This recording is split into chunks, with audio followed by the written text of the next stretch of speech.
నమస్తే, welcome to CC news bulletin. లో ముందుగా హెడ్లైన్స్ చూద్దాం. కూటమి అభ్యర్థి అలపాటి రాజేంద్ర ప్రసాద్ కి భారీ మెజార్టీ కట్టబెట్టడమే మనందరి బాధ్యత.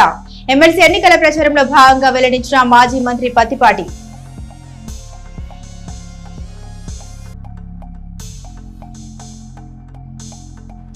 ఈ నెల 24వ తేదీ నుండి ఏపీ అసెంబ్లీ సమావేశాలు. 28న ప్రవేశపెట్టనున్న పూర్తిస్థాయి బడ్జెట్.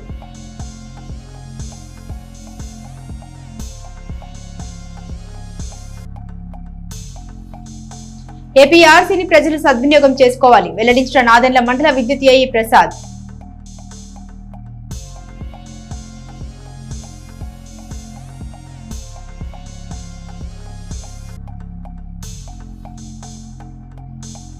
మూడు రోజుల పాటు జరగనున్న ఎడ్లపాడు రహదారి మాతా పుణ్యక్షేత్ర ఉత్సవాలు. భక్తులు విరివిగా పాల్గొనాలని విజ్ఞప్తి చేసిన RCM church father reverend father Subhash Chandrabose. కూటమి ప్రభుత్వం బలపరిచిన పట్టభద్ర ఎమ్మెల్సీ అలపాటి రాజేంద్ర ప్రసాద్ ను భారీ ఆధిక్యంతో గెలిపించాలని మాజీ మంత్రి స్థానిక శాసనసభ్యులు పత్తిపాటి పుల్లారావు అన్నారు. శుక్రవారం పట్టణంలోని రోహిణి డిగ్రీ కాలేజీలో ప్రైవేటు ఉపాధ్యాయులచే కరపత్రం ఆవిష్కరించారు. ఈ సందర్భంగా ఎమ్మెల్సీ ఎన్నికల పరిశీలకులు చైర్మన్ పోలంరెడ్డి దినేష్ రెడ్డి మాట్లాడారు. తెలంగాణ రాష్ట్రం విడిపోకముందు అప్పటి ఆంధ్రప్రదేశ్ లో అలపాటి సాంకేతిక విద్యాశాఖ మంత్రిగా పనిచేసినటువంటి సుదీర్ఘ అనుభవం ఉందన్నారు. అనుభవం, వ్యక్తిత్వం కలగలిసిన వ్యక్తి అలపాటి అని, ఆయన గెలుపుతో ప్రైవేటు ఉపాధ్యాయ రంగానికి లాభం చేకూరుతుందని తెలిపారు. చంద్రబాబు హయాంలో 9 సార్లు డిఎస్సీ పరీక్ష నిర్వహించి నిరుద్యోగ యువతకు, ప్రైవేటు ఉపాధ్యాయులకు మేలు చేకూర్చిన ప్రభుత్వం అని తెలిపారు. ఈ కార్యక్రమంలో జనసేన ఇన్ఛార్జ్ తోట రాజా రమేష్, టీడీపీ నాయకులు Sheikh, TDP Kareemulla, Nelluri Sadasivarao, Madhumala Ravi, Narasimharao master, TDP, Janasena, BJP నాయకులు పాల్గొన్నారు.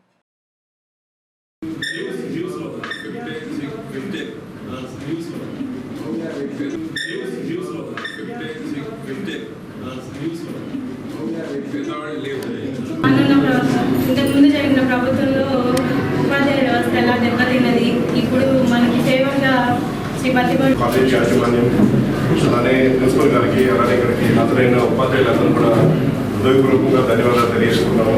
ఇక్కడికి వచ్చిన ముఖ్య ఉద్దేశము రేపు ఫిబ్రవరి 27న జరగబోయే గుంటూరు కృష్ణా జిల్లా ఎమ్మెల్సీ గ్రాడ్యుయేట్ ఎలక్షన్లో ఇండియా అలయన్స్ నుంచి అభ్యర్థిగా అలపాటి రాజేంద్ర ప్రసాద్ గారు కంటెస్టెంట్గా నిలబడుతున్నారు. ఆయన ఇప్పటికే చురుగ్గా విద్యార్థి సంఘ నేతలతో, అలానే టీచర్ సంఘాల నేతలతో, అలానే స్కూల్స్, కాలేజెస్ అన్నీ కూడా ఆయన యాక్టివ్గా తిరుగుతున్నారు. కాబట్టి అన్ని చోట్లకి ఆయన రాలేదు. కాబట్టి ఆయన ప్రతినిధులుగా మేము ఇక్కడికి వచ్చి ఓటు అప్పీల్ చేయడానికి మనం రావడం జరిగింది. అందరూ కూడా నేను రిక్వెస్ట్ చేసేది ఏంటంటే, ఇప్పటికే బ్యాలెట్ పేపర్ రావడం జరిగింది. అందులో 25 కంటెస్టెంట్స్ ఉండగా నాకు మొట్టమొదటి పేరు శ్రీ అలపాటి రాజేంద్ర ప్రసాద్ గారిది మొట్టమొదటి పేరు వచ్చింది. దాంట్లో మీకు దీంట్లో వెయిటేజ్ ఓట్స్ ఉంటాయి. ఫస్ట్, సెకండ్, థర్డ్ అని చెప్పి వెయిటేజ్ ఓట్స్ ఉంటాయి. అందులో మీరు సెకండ్, థర్డ్ అనే ఆప్షన్ తీసుకోకుండా కేవలం ఒకటే ప్రాధాన్యత ఓటు వేయమని, అది కూడా శ్రీ పత్తిపాటి పుల్లారావు గారికి, శ్రీ ఆలపాటి రాజేంద్ర ప్రసాద్ గారికి ఓటేయమని చెప్పి ఆలపాటి రాజేంద్ర ప్రసాద్ గారి గురించి మనం తెలుసుకుంటే, ఆయన కూడా ఇలాంటి స్కూల్స్, కాలేజెస్ రన్ చేస్తున్న వ్యక్తి, చాలా మంచి అభ్యర్థి. అలానే గతంలో మంత్రిగా పనిచేశారు, శాసనసభ్యులుగా పనిచేశారు. అలానే విద్యా సంఘాల నేతగా పనిచేసి ఆ రోజు తిరిగి యువతని లీడ్ చేస్తూ నిరుద్యోగ విద్యార్థులు పడుతున్న సమస్యల పట్ల ఆ రోజున ఆయన పోరాటం కూడా చేసిన వ్యక్తి. అంతే కాదు, ఈ ప్రభుత్వం ఏర్పడిన తర్వాత మొట్టమొదటి ఎలక్షన్ కాబట్టి నారా చంద్రబాబు గారి పరిపాలనకి మీరు వేస్తున్న ఓటు అనుకొని అందరూ కూడా మీ ఓటుని మంచి మెజార్టీతో శాసన మండలికి పంపించాలని చెప్పి ఆలపాటి రాజేంద్ర ప్రసాద్ గారిని అందరినీ 1-on-1 ప్రతి ఒక్కరిని కోరుతారు. గురువులందరికీ నమస్కారాలు తెలియజేసుకుంటున్నాను. ఈరోజు మీ మధ్యకి పత్తిపాటి పుల్లారావు గారు, సుపరిచితులు, చిలకలూరుపేట నియోజకవర్గ శాసనసభ్యులు, మాజీ మంత్రి వర్యులు, చిలకలూరుపేట నియోజక అభివృద్ధి పథకం నడిపించినటువంటి గొప్ప నాయకులు పత్తిపాటి పుల్లారావు గారితో కూటమి నాయకులైనటువంటి దినేష్ రెడ్డి గారు కావచ్చు, నేను కావచ్చు, ప్రతి ఒక్కరు మేము ముందున్న బలమైన కారణం ఈ నెల 27వ తారీఖున జరగబోయే కృష్ణా గుంటూరు గ్రాడ్యుయేట్ ఎమ్మెల్సీ ఎన్నికల్లో కూటమి పార్టీ తరఫున ఆలపాటి రాజేంద్ర ప్రసాద్ గారిని నియమించడం జరిగింది. వారికి మీ యొక్క పూర్తి సహాయ సహకారాలతో మీకు అమూల్యమైన ఓట్లు ఆలపాటి రాజేంద్ర ప్రసాద్ గారికి, అదేవిధంగా మీ యొక్క సహచరులు, మీకు తెలిసినటువంటి గ్రాడ్యుయేట్స్ ఎవరైతే ఉంటారో వారి యొక్క ఓట్లని కూటమి ప్రభుత్వానికి, ఆలపాటి రాజేంద్ర ప్రసాద్ గారికి వేయాలని మిమ్మల్ని అందరికీ రిక్వెస్ట్ చేయడానికి రావడం జరిగింది. ముఖ్యంగా మీ అందరికీ తెలుసు, ఈ కూటమి ప్రభుత్వం పనిచేస్తుందని సమయంగా తెలియజేసుకుంటూ, మరియు ముఖ్యంగా మీ అందరికీ తెలిసిన విషయమే, అనుభవం గల నాయకులు శాసనసభలో ఏ విధంగా ఉంటారంటే ప్రతిపాటి పుల్లారావు గారు ఉదాహరణ చూపించవచ్చు. గత 20 సంవత్సరాలుగా చిలకలూరుపేట నియోజకవర్గం వేల కోట్ల నిధులు తీసుకొచ్చి ఈ రోజు డెవలప్మెంట్ జరిగిందంటే పేటలో అది ప్రతిపాటి పుల్లారావు గారు. ఎందుకు ప్రతిపాటి పుల్లారావు గారు అనుభవం గల నాయకులు ఈరోజు మన శాసనసభలో ఉంటే ఏ విధంగా డెవలప్ అయిందో పుల్లారావు గారిని మనం చూసాము. అదేవిధంగా ఆయన నేతృత్వంలో ఇంకా చిలకలూరుపేట అభివృద్ధి చెందాలన్నా, రాష్ట్రం డెవలప్మెంట్ జరగాలన్నా కూటమి ప్రభుత్వం మరొక 10 ఏళ్ల పాటు అధికారంలో ఉంటే మనం ఏవైతే ఆశిస్తున్నాం ప్రతి ఒక్క అభివృద్ధి జరిగిందని తెలియజేస్తూ ఈ సభాముఖంగా మీ అందరికీ ప్రత్యేక ధన్యవాదాలు తెలుపుతూ సెలవు తీసుకుంటున్నాం. పట్టభద్రుల ఎమ్మెల్సీ ఎన్నిక పోలింగ్ సమయం దగ్గర పడడంతో మాజీ మంత్రి శాసనసభ్యులు పత్తిపాటి పుల్లారావు కూటమి అభ్యర్థి అలపాటికి మద్దతుగా ఉధృతంగా ప్రచారం చేస్తున్నారు. శుక్రవారం పట్టణంలోని చైతన్య మోడ్రన్, ఏఎంజీ, నిఖిల విద్యా సంస్థలకు వెళ్లిన పత్తిపాటి కూటమి అభ్యర్థి అలపాటి రాజేంద్ర ప్రసాద్ కు భారీ విజయం కట్టబెట్టాలని పట్టభద్రుల్ని కోరారు. అనంతరం వారు మాట్లాడారు. కూటమి ప్రభుత్వ సుపరిపాలన రాష్ట్రానికి ప్రజలకు ఎంతో అవసరమని, గత పాలకుల విచ్చలవిడితనం, విధ్వంస పాలనతో అంధకారంగా మారిన ప్రజల భవిష్యత్తును, రాష్ట్ర ప్రగతిని పునర్నిర్మించే బాధ్యతను చంద్రబాబు తన భుజస్కంధాలపై వేసుకున్నారని పత్తిపాటి తెలిపారు. అటువంటి వ్యక్తి కష్టం శ్రమకు తగిన చేయూత అందించడం రాష్ట్ర పౌరులుగా మన బాధ్యత అని మాజీ మంత్రి అభిప్రాయపడ్డారు. కూటమి అభ్యర్థి అలపాటికి భారీ మెజార్టీ కట్టబెట్టి ఆ బాధ్యతను నెరవేర్చుకోవాలని ఆయన సూచించారు. ఇల్లు అయినా రాష్ట్రమైనా సరైన వ్యక్తి చేతిలో ఉంటేనే బాగుపడుతుందనే సత్యం ప్రజలకు తెలియంది కాదన్నారు. ఈ కార్యక్రమంలో జనసేన ఇన్ఛార్జ్ తోట రాజా రమేష్, టీడీపీ నాయకులు Sheikh, TDP Karimulla, Nellore Sadasivarao, Maddumala Ravi, Inaganti Jagadish, Narasimharao master, TDP Janasena BJP నాయకులు పాల్గొన్నారు.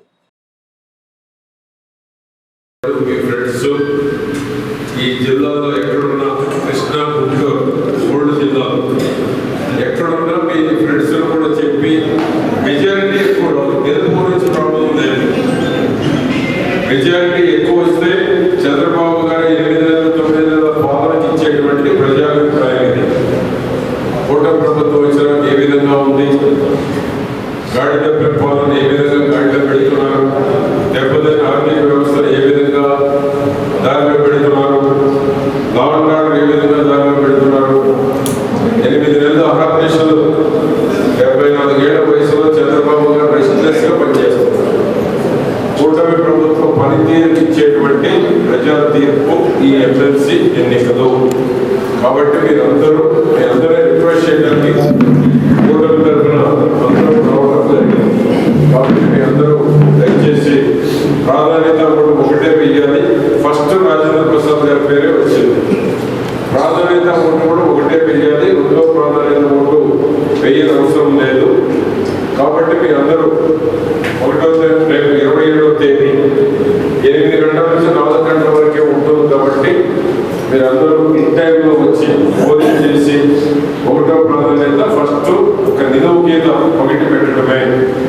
కాబట్టి దీన్ని మీ అందరినీ రిక్వెస్ట్ చేయడం కోసం ఈరోజు మన ఏఎంజీ సంస్థకు రావడం జరిగింది. కాబట్టి ఇప్పుడు మనకి రాష్ట్ర పరిశీలనగా కూడా ఎన్విరాన్మెంట్ కార్పొరేషన్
ఆంధ్రప్రదేశ్లో ఈ నెల 28వ తేదీన బడ్జెట్ను ప్రవేశపెట్టనున్నారు.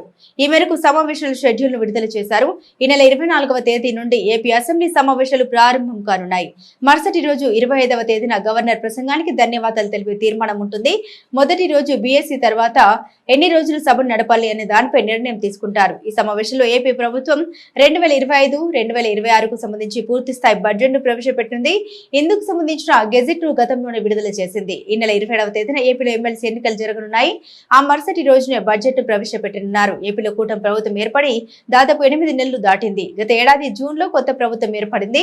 జూలైలో పూర్తి స్థాయి బడ్జెట్ ప్రవేశపెట్టాల్సి ఉండగా రాష్ట్ర ఆర్థిక పరిస్థితి సరిగ్గా లేకపోవడంతో కొంత సమయం తీసుకున్నారు.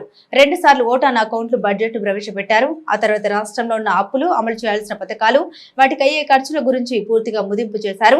సంక్షేమ పథకాలకు ఎంత ఖర్చు అవుతుందనేది కూడా అంచనాకు వచ్చారు. దీనిపై ముఖ్యమంత్రి చంద్రబాబు నాయుడు, ఆర్థిక శాఖ మంత్రి పయ్యావుల కేశవ్ పలుమార్లు చర్చించారు. సుదీర్ఘ చర్చల అనంతరం బడ్జెట్ కు రూపం తీసుకొచ్చారు. ఈ క్రమంలో రాష్ట్ర బడ్జెట్ ని నెల 28వ తేదీన ప్రవేశపెట్టనున్నారు.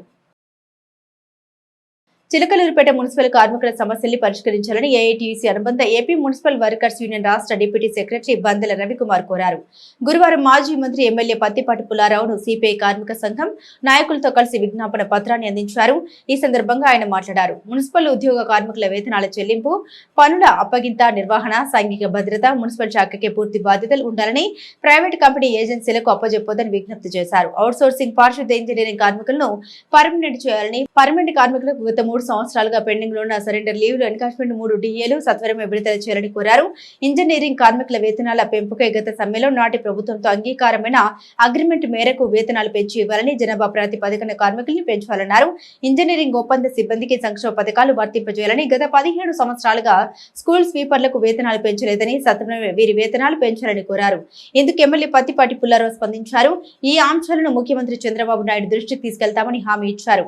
ఈ కార్యక్రమంలో సిపిఐ ఏరియా కార్యదర్శి తాళూరి బాబురావు, ఏఐటీసీ ఏరియా కార్యదర్శి దాసరి వరహాలు, మహిళా సమైక్య ఏరియా కార్యదర్శి Cherukupalli Nirmala, municipal workers union నాయకులు పాల్గొన్నారు. చిలకలూరిపేట పట్టణంలోని 17వ వార్డు అత్తరాల్లా బక్షు నగర్ చెందిన కేఎస్ఎస్ సభ్యుడు షేక్ సలాం మరణించడం జరిగింది. ఈ విషయం పార్టీ శ్రేణుల ద్వారా తెలుసుకున్న మాజీ మంత్రి, నియోజకవర్గ శాసనసభ్యులు పత్తిపాటి పుల్లారావు మృతదేహాన్ని సందర్శించి నివాళులర్పించారు. అనంతరం వారి కుటుంబ సభ్యులను పరామర్శించారు. నివాళులర్పించిన వారిలో పలువురు పార్టీల నాయకులు ఉన్నారు.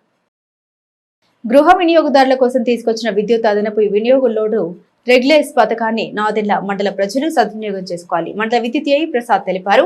ఈ సందర్భంగా ఆయన మాట్లాడారు. గృహ వినియోగదారుల అదనపు లోడ్ ద్వారా వినియోగించిన విద్యుత్ యొక్క డెవలప్ ఛార్జీలో 50% మాత్రమే చెల్లించే పథకాన్ని ఏపీఆర్సీ ఆమోదించింది అని, ఈ పథకం మార్చి 1వ తేదీ నుండి జూన్ 30వ తేదీ వరకు అమల్లో ఉంటుందని, ఏసీలు, గ్రేజర్లు వంటి ఇతర ఎలక్ట్రికల్ అప్లికేషన్ ఉన్న ప్రజలు 50% డెవలప్మెంట్ ఛార్జీలతో లోడ్ రెగ్యులేట్ చేసుకునే ఈ అవకాశాన్ని సద్వినియోగం చేసుకోవాలని పేర్కొన్నారు.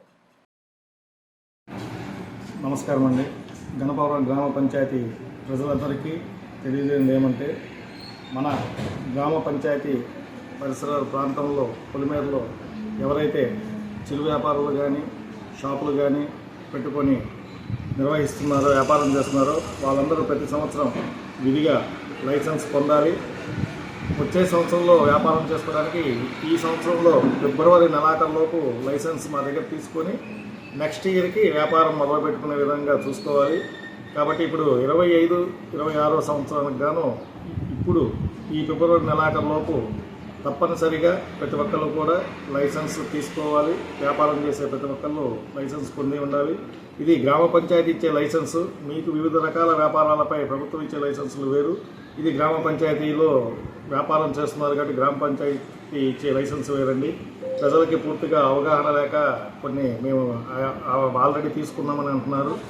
అది తీసుకున్న అవన్నీ పర్మిషన్స్ వేరు.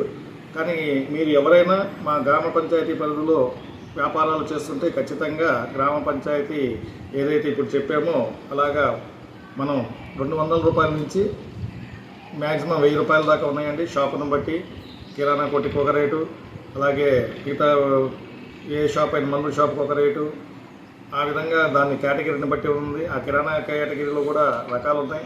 కిరాణా ప్రొవిజన్స్ ఉంటే ఒక రేటు, చిన్న బడ్డీ బంకులో పెట్టుకుంటే ఒక రేటు, అలాగే టీ షాప్స్ కానీ ఇంకా హోటల్స్ కానీ ప్రతి ఒక్క వ్యాపారస్తులు ఖచ్చితంగా వ్యాపారం లైసెన్స్ తీసుకొని వ్యాపారం చేయాలి. అలా లైసెన్స్ తీసుకోకపోతే వ్యాపారం నిషిద్ధంగా భావించి వ్యాపారానికి చేయకుండా గ్రామ పంచాయతీ వారు ప్రభుత్వం ఏదైతే నిర్దేశించిందో దాని ప్రకారం చర్యలు చేపడతారండి. నాదెండ్ల మండలం మేజర్ పంచాయతీ గణపవరం గ్రామంలో వృత్తి వ్యాపార దుకాణదారులు పంచాయతీకి ఫీజు చెల్లించి ఏడాది సంబంధించిన లైసెన్సులు పొందాలని పంచాయతీ కార్యదర్శి మారుతి బాబు తెలిపారు. ఈ సందర్భంగా ఆయన సిసి న్యూస్ తో మాట్లాడారు. పంచాయతీ యాక్ట్ 1996 ప్రకారం పంచాయతీ పరిధిలో ఉన్న 43 రకాల వృత్తి వ్యాపార సేవలకు పంచాయతీ లైసెన్సులు పొందాలి అని ఇప్పటికీ గ్రామంలోని దుకాణదారులకు నోటీసులు అందజేయడం జరిగిందని, కనిష్టంగా 200 నుండి గరిష్టంగా 1000 రూపాయల వరకు ఉన్న ఫీజులను ఫిబ్రవరి చివరిలోగా పంచాయతీకి చెల్లించి ఆయా వ్యాపారదారులు లైసెన్స్ పొందాలని పేర్కొన్నారు. సమయానికి పన్నులు చెల్లించడం, లైసెన్సులు పొందడం ద్వారా పంచాయతీ అభివృద్ధికి ప్రజలు సహకరించాలని కోరుకుంటున్నట్లు పేర్కొన్నారు. మరిన్ని విషయాలు సిసి న్యూస్ కు తెలిపారు. ఎడ్లపాడు ఎర్రకొండపై ఉన్న రహదారి మాతా పుణ్యక్షేత్ర ఉత్సవాలు శుక్రవారం శని ఆదివారంలో 3 రోజుల పాటు నిర్వహిస్తున్నట్లు RCM church father reverend father Subhash Chandrabose తెలిపారు. ప్రతిరోజు సాయంత్రం 6 గంటలకు కొండపైన ప్రత్యేక పూజాది కార్యక్రమాలు ఉంటాయన్నారు. ఆదివారం పీఠాధిపతులు భాగ్యయ్య వస్తున్నారని, భక్తులు విరిగా పాల్గొనాలని కోరారు. భక్తులందరికీ అండదండం ఉంటుందన్నారు. శుభాభివందనములు. ప్రియమైన పట్టణ గ్రామ ప్రజలారా, ఫిబ్రవరి 21, 22, 23 తేదీలలో ఎడ్లపాడు ఎర్రకొండ వద్ద గల రహదారి మాత పుణ్యక్షేత్ర పండుగలు ఎంతో వైభవంగా జరుపుకుంటూ ఉన్నాం. వీలారా 21, 22 అనగా శుక్ర శని ఆదివారాలలో ప్రత్యేక స్వస్థ ప్రార్థన కూటాలు, అన్నదాన కార్యక్రమం జరుగుతూ ఉన్నాయి. మేమందరినీ కూడా ప్రేమపూర్వకంగా ఆహ్వానిస్తూ ఉన్నాం. వేలాది మంది భక్తులు అనేక సమస్యలతో, వేదనలతో, వ్యాధి బాధలతో రహదారి మాత తల్లి చెంతకు వచ్చి ప్రార్థించుకొని దేవుని యొక్క కృప ద్వారా అద్భుతమైన ఆశీర్వాదాలు పొందుతూ ఉన్నారు. మీరందరినీ కూడా రండి. ముఖ్యముగా 23వ తారీఖు రహదారి మాత ప్రధానమైన రహదారి మాత మహోత్సవము. 23వ తారీఖు గుంటూరు మేత్రానులు చిన్నబత్తిని భాగ్య తండ్రి గారిచే ఈ రహదారి మాత పండుగ పూజ బలి సమిష్టి గురువులచే అత్యంత వైభవంగా చేసుకోబోతూ ఉన్నాం. పట్టణంలోని Gnaneswar urban and rural development society కార్యాలయంలో శుక్రవారం అంతర్జాతీయ మాతృభాష దినోత్సవ కార్యక్రమం జరిగింది. ఇందులో భాగంగా తెలుగు భాషాభిమానులు, రచయితలు డాక్టర్ పివి సుబ్బారావు, డాక్టర్ దార్ల బుజ్జిబాబును ఘనంగా సత్కరించారు. ఈ సందర్భంగా సంస్థ డైరెక్టర్ దాసరి చిట్టిబాబు మాట్లాడారు. ఈ కార్యక్రమంలో గుంజి వీరాంజనేయులు, తుర్లపాడు మాజీ సర్పంచ్ వద్దాన చంద్రం, జరిపోతుల బుల్లిబాబు, బెజ్జుం రవి తదితరులు ఉన్నారు. ఇవి బులెటిన్ అప్డేట్స్. మరిన్ని అప్డేట్స్ కోసం చూస్తూనే ఉండండి సిసి న్యూస్.